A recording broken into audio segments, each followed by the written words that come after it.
দেখবেন বাংলাদেশে আমাদের ক্রিকেটাররা যখন অন্য কোনো দেশের সাথে খেলে অনেক সময় এমন হয় বল বাকি একটা রান দরকার 6টা। আপনি দেখবেন ক্যামেরাম্যান তখন গ্যালারিতে খালি দেখায় দর্শকদের যে কি অস্থিরতা। হিপ হপ স্টাইলের মেয়েটা, যে মেয়েটার ওড়না এতক্ষণ ছিল গলায়, ওই মেয়েটা দেখবেন ওড়নাটা টেনে মাথায় দিয়ে এরকম মুনাজাত ধরতেছে, আল্লাহ আল্লাহ একটা ছক্কা, আল্লাহ আমার লাল সবুজের পতাকারে তুমি অপমানিত কইরো না, আল্লাহ ইন্ডিয়ার সাথে আমাদের খেলা, আল্লাহ আল্লাহ একটা ছক্কা, একটা একটা। ঠিকই বাংলাদেশের দামাল ছেলে এমন এক শট মারলো, ছক্কা, জিতে গেলাম আমরা।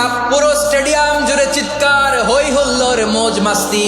যেই মেয়েটা মাথার মধ্যে ওড়না দিয়ে এতক্ষণ সুবহানাল্লাহ সুবহানাল্লাহ বলে আল্লাহর কাছে দোয়া করেছে, ওই মেয়ে এখন আবার ওড়না ফেলে দিয়ে নাচা শুরু করে দিয়েছে। তাহলে আল্লাহর ভয়, আল্লাহর প্রতি আস্থা, বিশ্বাস, ভালোবাসা, এটা কি ক্ষণিকের জন্য? সুখের সময় দুঃখের সময় সচ্ছল অসচ্ছল অবস্থায় বিশ্বাসীরা ভরসা রাখে একজনের উপর, চিৎকার করে বলে পটুয়াখালী তিনি কে?